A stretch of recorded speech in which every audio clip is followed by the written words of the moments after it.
Bro, ano yan bro? Ha? Ano yan? Nag-message ka pala kay Papa dati? Way back 2000 ano? 2021 bro, December. 2021 nag-message ka kay Kuya Val. Ano sabi mo? Ano sabi mo? Paano na jump car? Huwag mo kaming iwan. Pagsubok lang yan.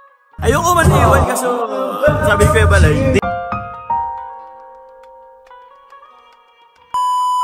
Papa Joms nagsorry kay Ate Edna at Kuya Val dahil sa nangyari sa birthday niya na napayakap pa nga si Papa Joms dito sa ating ama at ina ng Kalingap.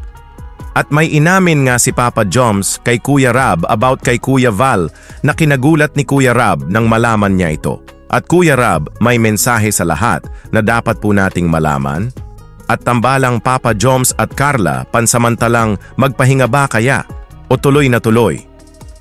Yan po ang sabay-sabay nating alamin sa video na ito mga Kalingap at bibigyan ng reaction. Bago po ay wag po natin kalimutang suportahan palagi ang ama at founder ng Kalingap, Kuya Val Santos Matubang at syempre din po Ate Edna Vlogs, Idol Kalingap Rab at Ma'am Jackie Tapia Matubang. Pati na rin po sa lahat ng charity vloggers, Kalingap Reactors, especially na po ang Karepa. Patuloy po nating suportahan mga Kalingap ang programa ng Team Kalingap sa walang sawang pagtulong nila sa ating mga kababayan. Kuya Rab, sinabihan nga si Papa Joms dito na sinusubukan lang siya ni Kuya Val, kumbaga mahilig nga daw si Kuya Val na magsubok ng tao. Dahil nga ito sa nangyari sa birthday ni Papa Joms na nagkaroon ng konting problema, pero alam naman natin na may solusyon sa lahat ng bagay. Ito po mga Kalingap, panoorin po natin ang sinabi ni Papa Joms nung nalaman niya ang mga sinabi ni Kuya Val sa kanya. Ito po. Paano na jump car? Huwag mo kaming iwan. Pagsubok lang yan. Ayoko man iwan kasi sabi ko yung balay. Hindi yan. Ay, di ba? Sinusubukan ka lang ni Kuya Val. Kilala mo kilala si Kuya Val. Kilala ko naman si Kuya Val. Kaya bukas alam mo siguro mahilig magsubok yan, pero mahal ka nun. Ay, oo. Si Kuya Val, di marunong magalit. Di marunong magalit bro. Bro man yan. Nagsabi naman yung kanya, kulab na lang ko siya. Yan, sige bro. Siya bro, ang father figure ko bro dito sa akin. Tama bro. Salamat bro sa respeto mo kay naman bro. Kay Kuya Val. Mahal nga daw ni Papa Joms si Kuya Val, malaki nga ang respeto ni Papa Joms kay Kuya Val at parang tatay na nga daw ang turing ni Papa Joms kay Kuya Val.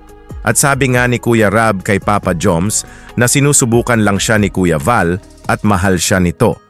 Kilala nga nila si Kuya Val kaya alam nila kung ano ang ugali ni Kuya Val na may napakamabuti itong puso.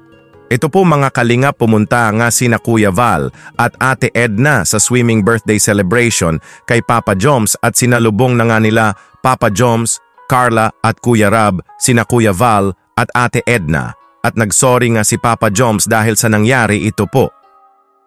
Ayan guys, andyan si Kuya Val oh. Punta sila Kuya Val dito guys. Punta natin, cellphone natin. Ay, si Kuya Val oh. Ay, happy birthday! Ito ang may Pag-iiyak, pag-iiyak! Ano nangyari? Nangyari po. Sorry po. Sorry po. Seryoso na ang vlogger. Vlogger ka mga. Sorry po. Hindi ko alam ano nangyari. Kaya po nakakayan pero...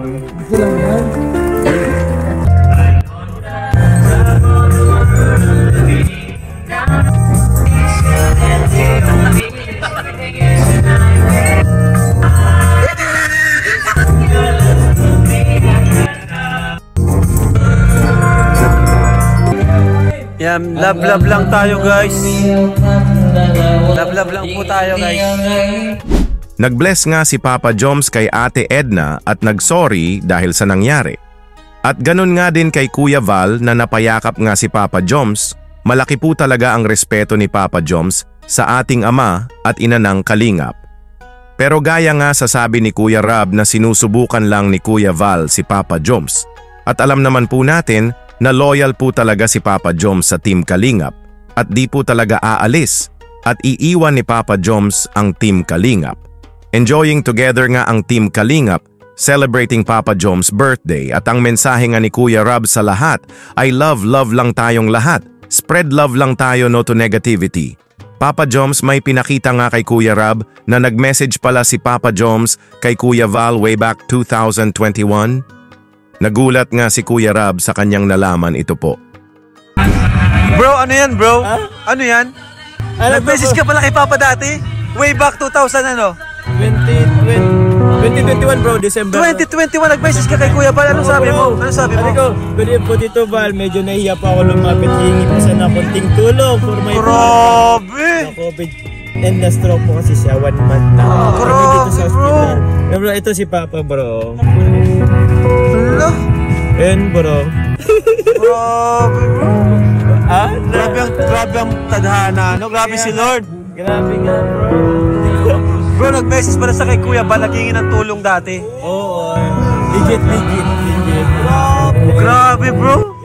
Nakakaiyak, no? Nakakayak bro, pero ngayon si Kuya Val, Di ka man natulungan dyan, di niya napansin eh, di niya nakita. Hindi niya napansin. Pero ngayon kanya na... O ngayon, oo. Siya na ngayon bro ang bagong father figure. Yeah, grabe bro. Kaya, yun. Nice. Grabe ang ano. Grabe talaga, di natin masabi ang panahon. Hindi natin masabi ang panahon. Grabe. Nice. Way back 2021 ay nag-message nga si Papa Joms kay Kuya Val na humingi ng tulong. Pero di nga ito nakita, napansin ni Kuya Val, pero ngayon nga ay nasa Kalingap family na si Papa Joms. Nakakaiyak nga daw ito, sabi ni Kuya Rab, na di mo talaga masasabi ang panahon. Grabe nga daw talaga ang tadhana. Isa na nga si Papa Joms na part ng Kalingap family at sa ngayon nga ay tinuturing na nga ni Papa Joms na parang tatay na niya si Kuya Val. Pakatatag ka lang palagi Papa Joms, ang dami ang nagmamahal sa iyo, family mo, ang Bebe Carla mo at especially na ang Kalingap family.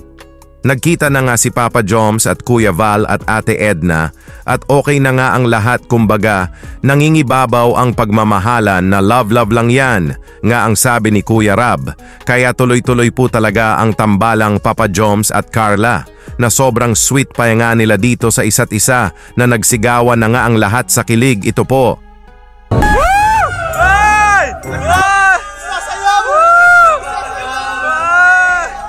Ay, grabe! Meron yan! Yan! Ayan!